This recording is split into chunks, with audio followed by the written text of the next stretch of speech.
Well, that has to be one of the worst performances we've seen from Southampton this season, and there's been a plethora of them, but that is up there in the top 5 because that was absolutely dreadful. And a massive 6-pointer against Leeds United, our fellow relegation rivals. We proceeded to do fucking nothing. We provided nothing. Attacking-wise was shocking. No clue what we were doing, what our ideas were. I don't know.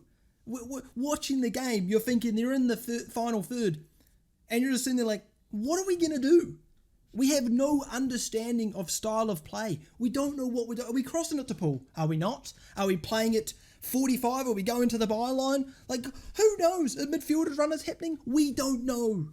We don't know what's going on because we don't have any identity, man. I swear to God, we have no understanding of what and how we want to play. It's just ridiculous. Now, obviously, against Chelsea, we didn't particularly have a style of play, but it was very structured, right? We had an understanding defensively, especially what we needed to do, right? And it worked, right? It worked against the Chelsea side that were, easily frustrated and stuff like that with the poor form they've been on. The fans would easily berate them, I should say. But it was a great win, right? It's a great win. It didn't exactly, as video sales said, that's not enough. Like, we still got to keep going.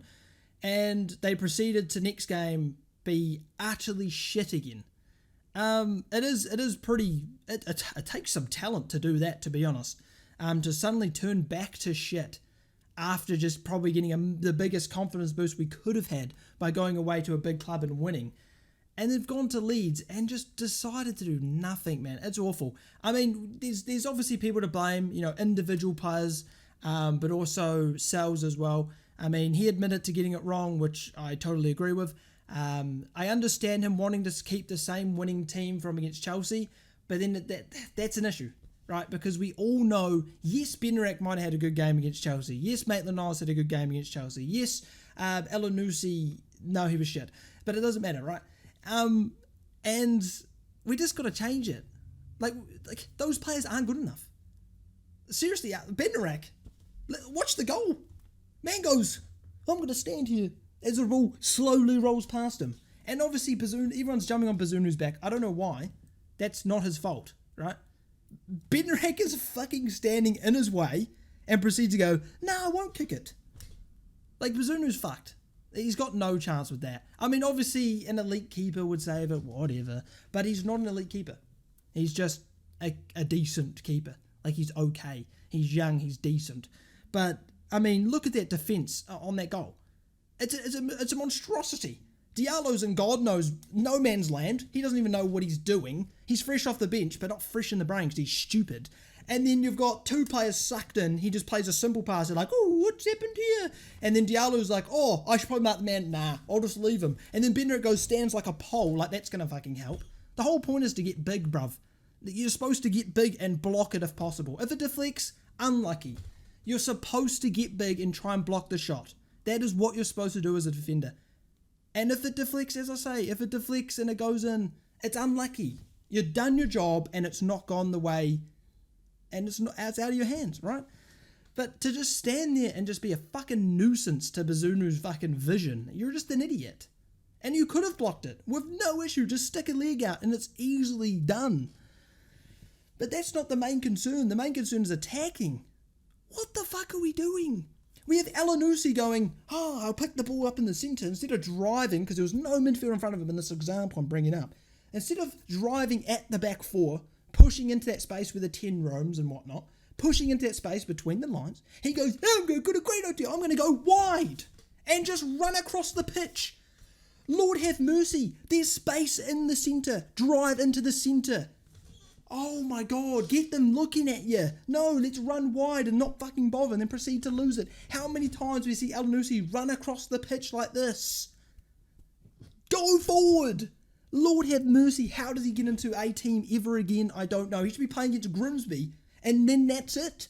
He shouldn't be allowed to play a Prem game. It's ridiculous. Absolutely ridiculous. Why are we playing Suleiman as a striker? He's not a striker. I understand the concept of what you wanted to do against Chelsea, and I respected it. Play it to Big Paul. Suleiman can use his pace to get him behind. Fine. But he's not a striker. He has no idea what he's doing. He doesn't have a clue what he's doing at striker. Put him on the wing. Holy shit. Big Paul's isolated. We may play direct to Big Paul. Play him as a target man. He gets the ball. No options.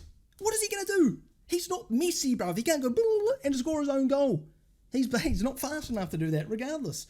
He's a target man. The only way a target man works is if people fucking support him and get forward and create opportunities, man. Oh, and get the ball into the box. Oh, Lord, man. It is a little bit concerning because obviously that's the team we're supposedly fighting to stay up, and they've walked past us. It wasn't even a contest. Leeds were cruising that game. We were awful. Absolutely shocking. Ooh, yeah. So, it's definitely concerning. We have Grimsby in midweek. I fucking pray to God that Sellers doesn't do a Jones and start playing starting players that should be playing on the weekend. I mean, FA Cup doesn't matter because we're not going to win it. And, I mean, that should be game time for the youngsters. Because we'll most likely need them in the championship. Woohoo! I mean, obviously there's still 14 games left. We're not relegated yet. I think we're 4 points behind, aren't we?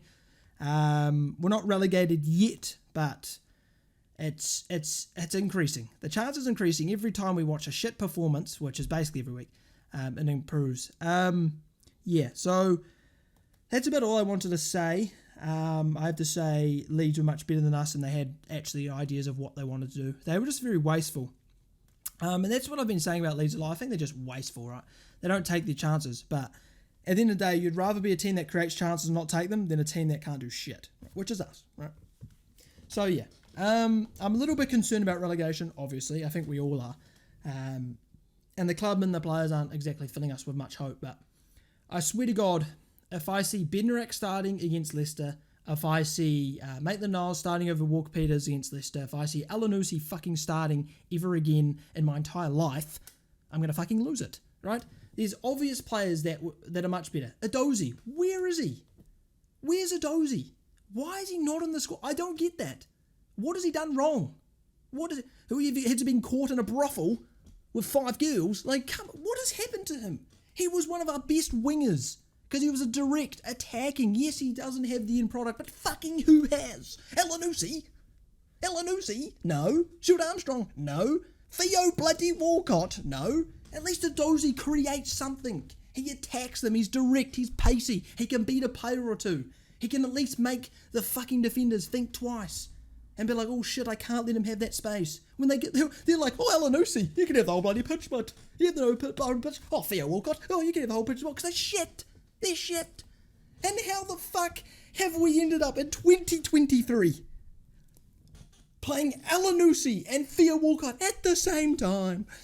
Oh, Lord have mercy. Like, it's mentally draining. Emotionally, it's hurting. It's hurting.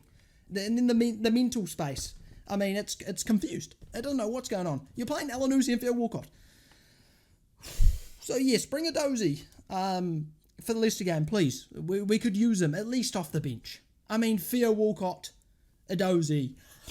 You know? Like, it's not fucking rocket science, is it? Edozie is through the roof better. Yeah. So, it's a little bit of a rant, because I'm kind of pissed. I reminded myself of Edozie and got pissed off again. Yeah. So, game against Leicester, another huge game at home. I mean, we've won one game at home, so I'm not exactly going into it feeling confident, am I? Leicester are a leaky defence, but we don't score. So I don't think they'd be too concerned about that. But yeah, that's the video. We're shit. And I'm a little bit concerned about our Premier League future. But yeah, like and subscribe if you enjoyed. Unfortunately, I won't be able to do a Grimsby watch-along because I am going to house sit at my dad's. So the morning, because obviously I'm New Zealand, the morning that game's on, I'm not going to be here. So I won't be able to do it. But obviously I'll be there for the Leicester game. Like and subscribe if you enjoyed, and I'll see you guys for a preview in like a couple of days.